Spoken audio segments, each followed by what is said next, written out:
Hi mga kapangga! Welcome back to my YouTube channel!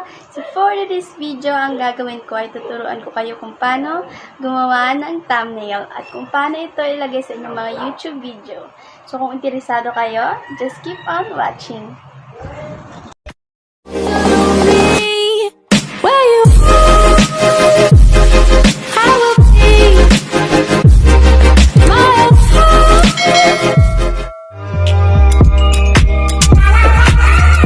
Yung una natin gagawin ay magda-download muna tayo ng PicsArt. So since naka-download na ako ng PicsArt, yan, ito siya. Click na lang natin siya. Wait natin. Yan. Tapos click natin to. Yan. Punta kayo sa background. Ito. Yan. May color background din. Ito siya. Pili na lang kayo kung ano yung gusto nyong background dyan. Tapos, pwede naman kayong pumunta sa Google. Mag-search kayo doon kung ano yung gusto nyong background. So, since ako kanina, doon ako kumuha. Na-download ko na yung background na gusto ko. Ito. Kapag may lumabas na ganyan, X nyo lang. Or close. Yan. Tapos, pumunta kayo sa tools. Crop. Tapos, ilagay nyo yung size niya sa 16:9. Then, check. Yan. Ang susunod ay punta kayo sa add photo. Yan. Pili kayo ng gusto nyong pic na ilagay doon. So, ako ito na lang. Tapos, add. Yan. Kapag may background yung picture nyo, tapos gusto nyong makuha yun o mawala, punta kayo sa cut out. Pindutin nyo yung person. Yan. Tapos magka-cut out na yan. Tapos save. Yan.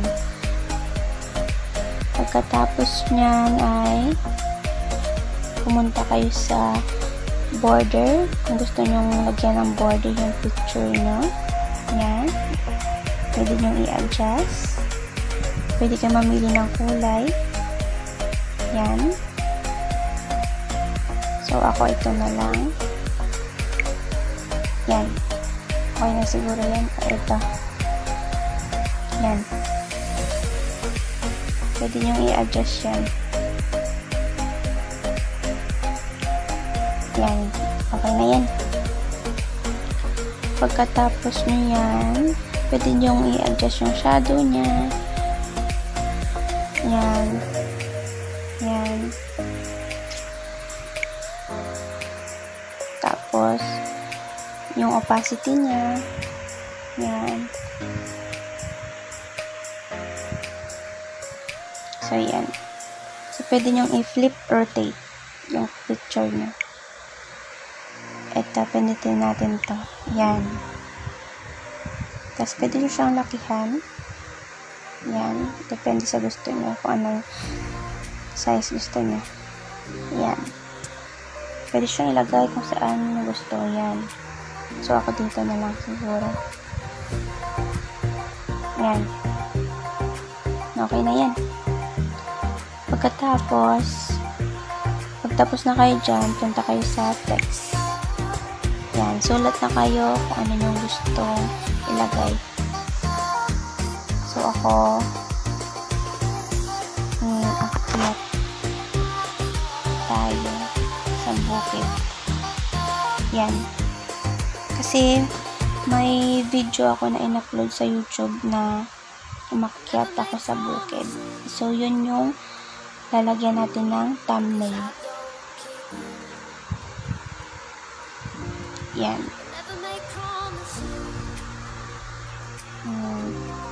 Pala kayo kung ano yung gustong gawin dyan sa text. Yan. Pwede siyang adjust. Ganyan, ganyan. Yan. So, done na. Yan. Tapos, check. Yan. Pwede nyo i-change yung font niya. Yan. Ang dami dyan. Yan. Sobrang dami dyan. So, pili tayo. Yan. Okay na siguro yan. Piliin nyo yung makikita talaga yung text. So, adjust natin kung gaano siya kalaki. Adjust. Yan. Okay na siguro yan. Pwede nyo din siyang ilagay kung saan gusto yan. Dyan. So, ako dito na lang. Lakihan na lang natin siya ng konti. Yan. Tapos, pwede nyong i-adjust yung stroke. Yan. Yan, ganyan. Yan. Tapos, pwede kayo mamili ng kulay. Yan. So, ako yan lang. Adjust natin konti. Yan. Okay na siguro yan. Pwede nyo i-adjust yung shadow. Lagyan nyo siya ng shadow. Yan. Adjust nyo siya.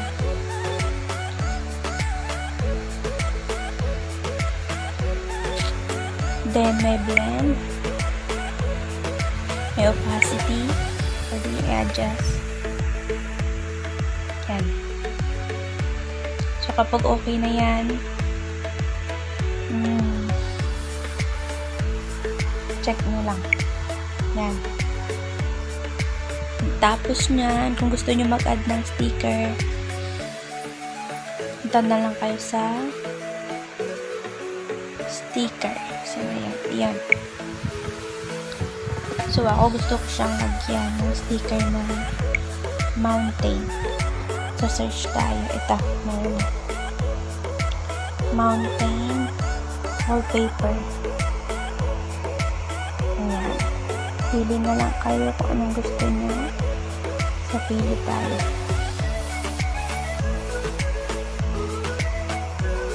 Ito na lang. Ito. Pwede na ito. Yan. Pwede siyang adjust. Yan. Kung gaano kalaki, kaliit. Yan. Pwede siyang ilagay kahit saan. Dito. Ayan. So, ako dito na lang. Yan. Pwede nyo din i-adjust yung kanyang border.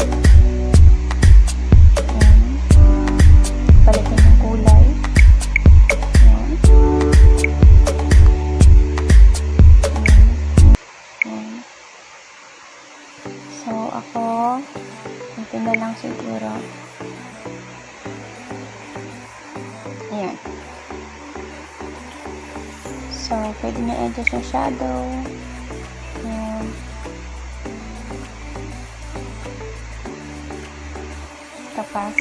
Opacity pala. Ayan. Kung okay na yan, save na natin. Ito, pindutin yung check. Yan, save. Yan, tas done. So, yan na, tapos na yan. So, punta na tayo sa paglalagay ng thumbnail sa inyong YouTube video. So, una, kailangan nyo mag-download ng YT Studio. Ito, yan. Na-download ko na siya.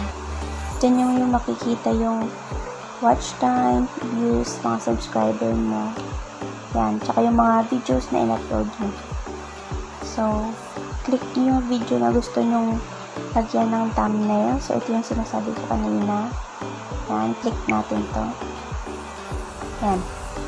Tapos nyan, click nyo yung ito, parang pencil na to. Yan. Pagkatapos nyan, click nyo yung pencil. Yan. Tapos may nalabas na custom thumbnail. So, pipindutin nyo yan.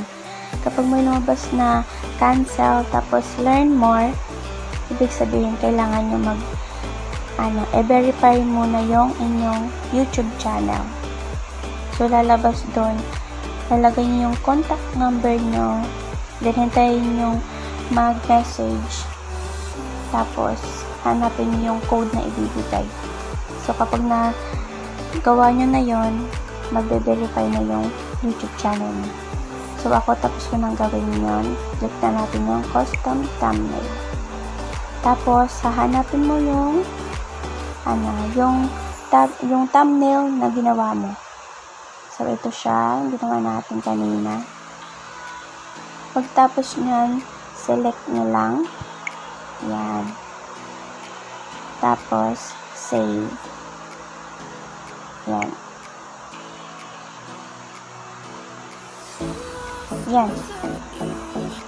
Tapos, back na tayo. Tingnan na natin din sa YouTube kung na-save na siya. Right. Yan. Tapos, click niyo yung picture na sa taas.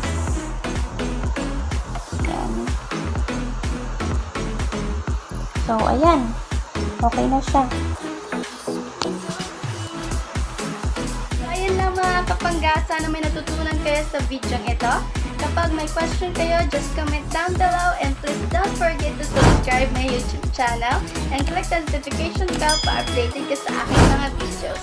Thank you for watching and see you in my next vlog.